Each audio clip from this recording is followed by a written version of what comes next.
Hi, my name is Jamie Griffin, and I'm going to tell you about the proper care of a chinchilla and what you should know before you own one. I adopted both of these. This is Dallas, and then this one's Denver. This one's a black velvet type, and then that one's a silver mosaic. He's a whiter chinchilla, and this one's a darker chinchilla. The standard gray is the basic chinchilla, the basic kind you see in all the pet stores. But I wanted something different, so when I went to college, I got these two guys. Did you know that they can jump up to 6 feet in the air? That's crazy, I know, because I was in the kitchen and I was playing with them, and somehow he ended up on the countertop, and I was like, oh my gosh, you guys are only 8 inches in length. How can you jump up, to a height above me sometimes? Um, well, through this speech, I'm going to tell you all about the main things you should know about the proper care. A little bit of history on them. Chinchillas are slightly larger than the average ground squirrel, and they're native to the Andes Mountains in South America. The only colonies that are known today are in Peru and Chile.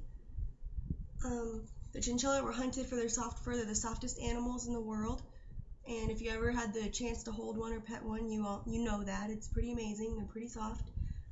They're not very calm animals. They're really high-strung. They're nocturnal, so that's why this one's sleeping right now, and this one's really quiet, but I'm sure they're going to act up at some point. According to chinchillasource.com, they can live up to 15 to 20 years. Unfortunately, in the 19th century, these guys are almost extinct due to the hunting of their fur. And then according to the dogbreedinfo.com/chinchillas, when you first acquire your chinchilla, if you plan to get one, it'll be very shy. These guys I've handled them a lot, but they are technically more shy, and you need to spend time with them. I learned this really fast when I got these. I adopted both of them, so when I first got them, they were very shy and timid. They don't bite. They are high-strung, as you can see. They like to run. They look like a crossbreed between a rabbit and a squirrel, actually. So, as you can see, they're hyper. Let's see what else I have. Well, the first thing you should know, I'm going to let you know about the hygiene, food, and the environment you should keep your chinchillas in. The first thing you should have is a big cage for their environment. I have a 5-foot cage for them, and it works well. You need a 5-foot cage. Mine's a Ferret Nation, which they advise to get. They're very good cages. You also need a standard chinchilla wheel, and mine's 15 inches. That's to ensure good spine and all that for these guys. And you should get a silent one because they are nocturnal. Nocturnal animals. You'll thank me later for that. What else? They have leaping ledges in their homes, and instead of ramps, because they don't use ramps because their feet can get caught. So you always use leaping ledges. They're just like little wooden platforms you put around the cage, and they just jump to each one. They don't use ramps or anything like that. I made mine out of scrap and wood in the garage. Did you know that they don't take baths? They use this. It's a dust bath. There's dust in here, and they roll in it. I don't know if you've seen them do that recently, but that's what they do. And then off chinchillacareadvisor.com,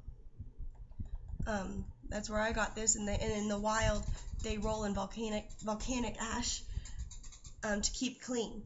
They're actually odorless, so that's another plus in case you have allergies.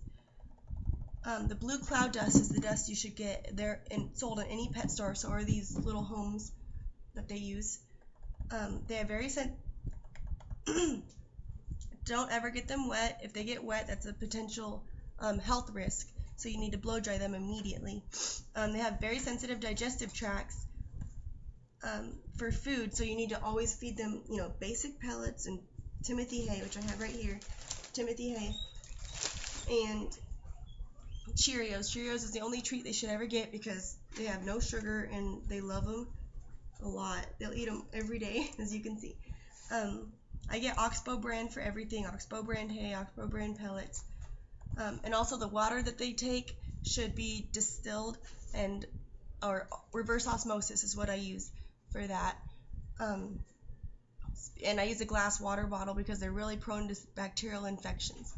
So now that you know that they have very sensitive digestive tracts, They're not your typical small pet, and they need a specific owner to take care of them and know what they are so they can live up to 15 to 20 years.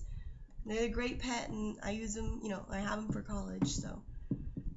And I personally think, and so do all these websites that I've looked up, that they're the cutest animal. And if you are looking to get one, just make sure that you have the large cage and a big wheel for them, and the proper food, basic pellets, oxbow, hay, and then the water bottle should be glass. You should use reverse osmosis water, and always give them a dust bath. Give it 2 to 3 times a week, no more than that. And then off A to Z Chinchillas.com,